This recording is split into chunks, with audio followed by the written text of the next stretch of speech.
There's a specific moment that almost nobody talks about, because it's quiet and private and happens when you're alone.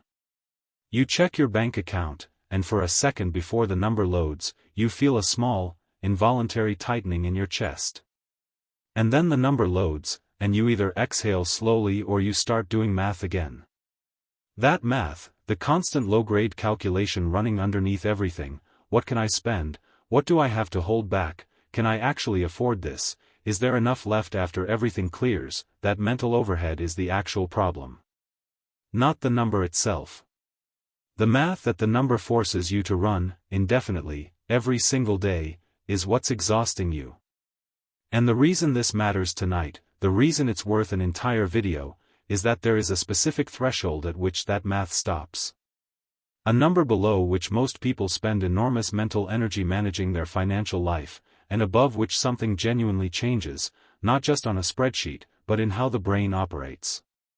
And almost nobody tells you what that number actually is, because the industry of financial advice has a strong commercial preference for the dramatic round numbers: the $1 million, the six-figure salary, the retirement account with a comma in it that requires 40 years of disciplined investing. Those are real goals. But the first inflection point, the one with actual research behind it, is a number most people could reach in under 2 years. And it almost never makes the headline. Before we go any further, one honest note stated plainly: this video reflects documented research and general financial concepts, not individualized advice. Your actual situation, your income, your debt, your expenses, will differ from any model. Past averages don't guarantee anything. Every figure I cite tonight will come from a named, checkable source, and I'll tell you the source, not because you'll look it up, but because you'll know you could. Here's the research. In April 2025, Vanguard published the results of a study surveying more than 12,400 of its own investors, specifically to understand what actually drives financial well-being, not financial wealth, financial well-being, the felt experience of security and control. They used the Consumer Financial Protection Bureau's standardized questionnaire to measure it, and they controlled for income, education, total financial assets, and debt type, meaning they were trying to isolate what independently moved the needle. The finding surprised even the researchers. The single strongest predictor of financial well-being, outperforming income level, outperforming total investment assets, outperforming almost every other factor in the model, was emergency savings. Specifically, investors with at least $2,000 in emergency savings reported financial well-being levels 21% higher than investors with no emergency savings at all. Not 21% richer. 21% higher in their felt, measured sense of financial security and control. Having 3 to 6 months of expenses saved beyond that initial $2,000 threshold delivered an additional 13% increase in financial well-being. And the mechanism wasn't complicated to explain. Investors without emergency savings were spending an average of 7.3 hours every week thinking about and dealing with their household finances. Investors with at least $2,000 saved reported that number dropping to 3.7 hours. The money bought time. Not investment time. Mental time. Cognitive space that was previously consumed by the constant low-grade calculation running underneath everything. Now here's where the research intersects with a decade of separate work in behavioral economics, and why $2,000 and 3 to 6 months aren't arbitrary thresholds. The economist Sendhil Mullainathan of Harvard and the cognitive psychologist Eldar Shaffer of Princeton spent years studying what scarcity actually does to the brain, and they published their synthesis in a 2013 book called Scarcity: Why Having Too Little Means So Much. Their core argument, grounded in multiple empirical studies, is this: scarcity isn't just a financial condition, it's a cognitive one. When the brain perceives genuine resource scarcity, whether money, time, food, or social connection, it imposes what Mullainathan and Shaffer called a bandwidth tax. It captures attention, narrows focus onto the immediate problem, and simultaneously reduces the cognitive capacity left over for everything else. Their related study published in the journal Science in 2013 demonstrated that financially stressed conditions were associated with measurable reductions in cognitive performance, an effect comparable in magnitude to going without a full night of sleep. On the left side of this framework, the brain operating under genuine financial scarcity, spending 7 hours a week managing it, with reduced capacity left over for everything else.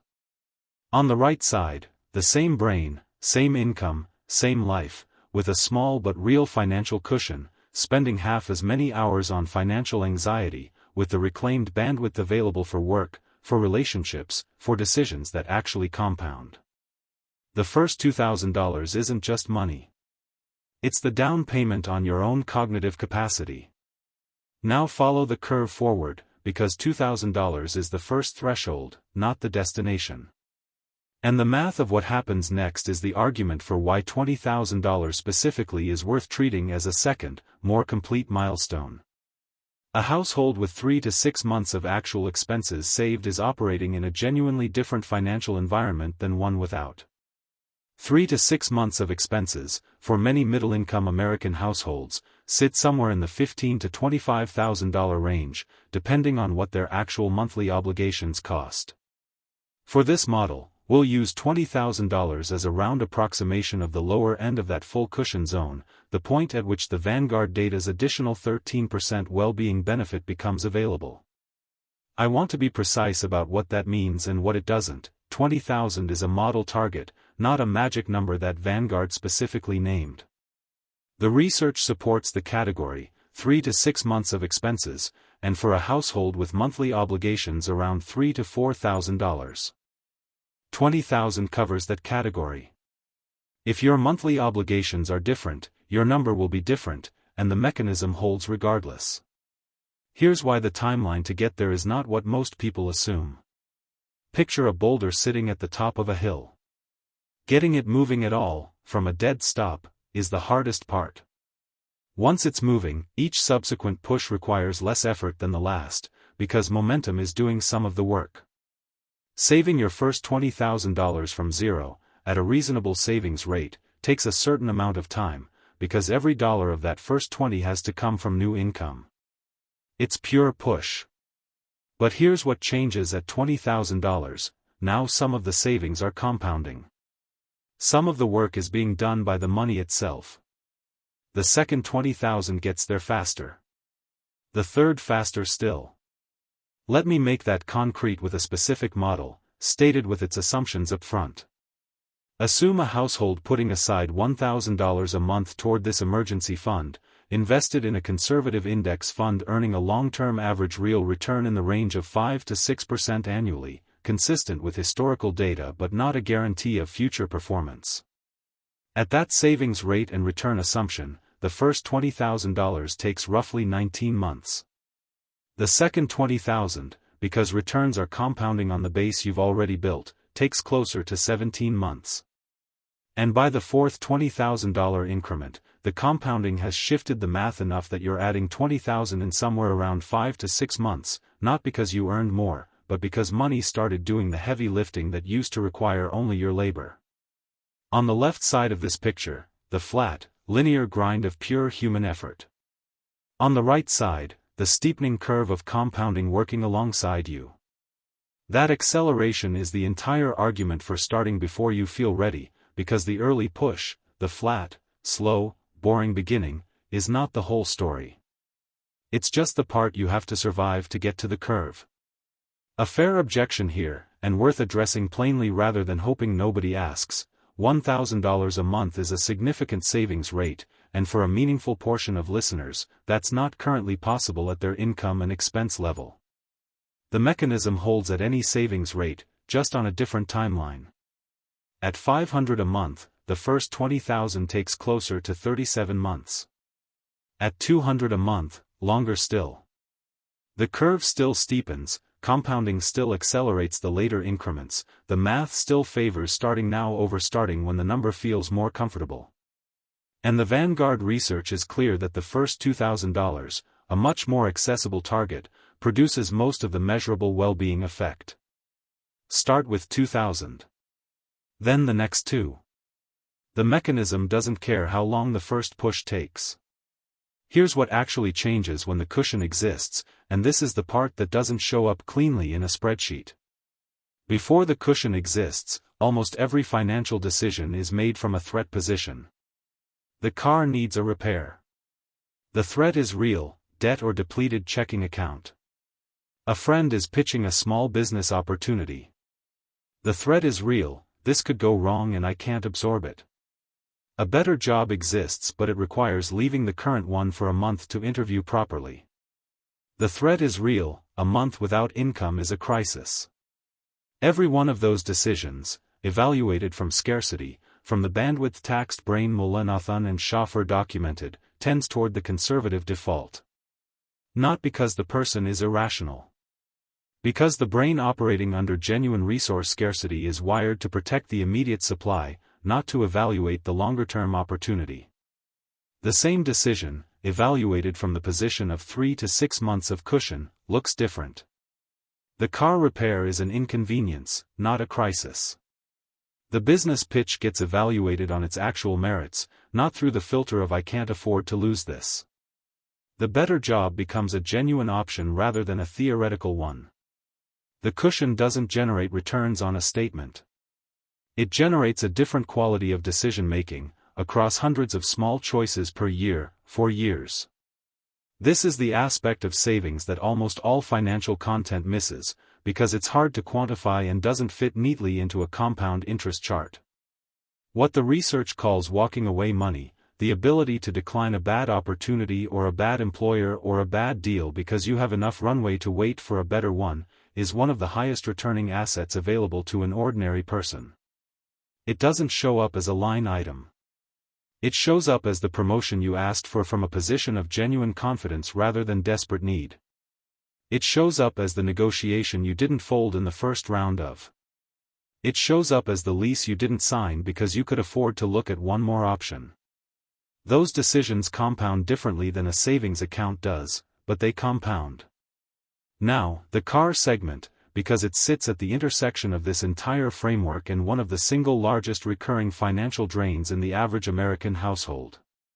According to AAA's 2025 Year Driving Cost Study, the most rigorous annual calculation of what new vehicle ownership actually costs, the total average annual cost of owning and operating a new vehicle is $11,577. That's $965 a month, every month, all in, including depreciation, finance charges, fuel, insurance, maintenance, and registration. Depreciation alone runs over $4,300 per year on average. Compare those two bars side by side, the full true cost of ownership against the monthly payment the dealer showed you.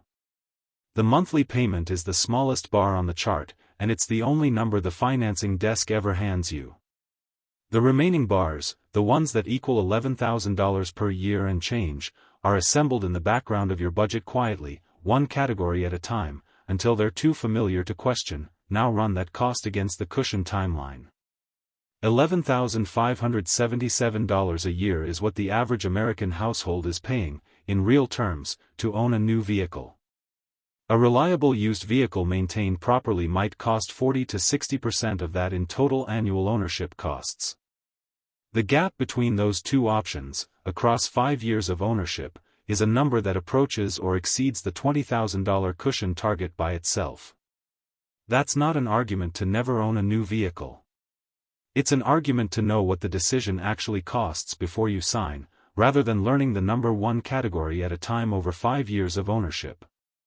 Now, what not to do with the first $20,000, because this is where a lot of the good work comes undone. The first $20,000 does one job well: it provides the bandwidth that the Vanguard research measured, the cognitive space that Mulanathan and Schaffer documented, the optionality that changes how every subsequent financial decision feels. It is not an investment portfolio. It is not a vehicle for returns. It is not money to be deployed into anything with real downside risk, because the moment it's deployed and vulnerable, it stops doing the job it was built to do. A high-yield savings account or a money market fund, something liquid and without meaningful principal risk, is the right container for emergency savings, because the point isn't the interest, it's the availability. The moment this money becomes unavailable, even temporarily, even in something you're confident in, it stops being a cushion and starts being a position. Those are different things with different psychological effects, and the research only measured one of them. Here's the final reframe, and it's the one worth sitting with after this video ends. The financial industry sells you an endpoint. A number large enough to retire on, or a lifestyle expensive enough to signal arrival. What the research measures is something different, a starting point. Not the finish line, but the floor below which everything costs more, takes longer, and produces less, not because the math changes, but because the brain running the math changes. $2,000 of emergency savings produces a measurable 21% uplift in financial well-being, even after controlling for total assets and income. 3 to 6 months of expenses, something in the range of $15,000 to $25,000 depending on your actual life, produces an additional 13%. The acceleration of compounding turns the second and third increments of that journey into a different kind of math than the first. And the cognitive freedom that cushion creates, the bandwidth returned, the decisions made from opportunity instead of threat, none of those show up on the Vanguard chart. But they're the mechanism that determines whether everything else you do with money actually works. The math you're tired of running doesn't stop at $1 million. It stops at the first number large enough to buy you cognitive space. Everything after that is built on that foundation, not the other way around.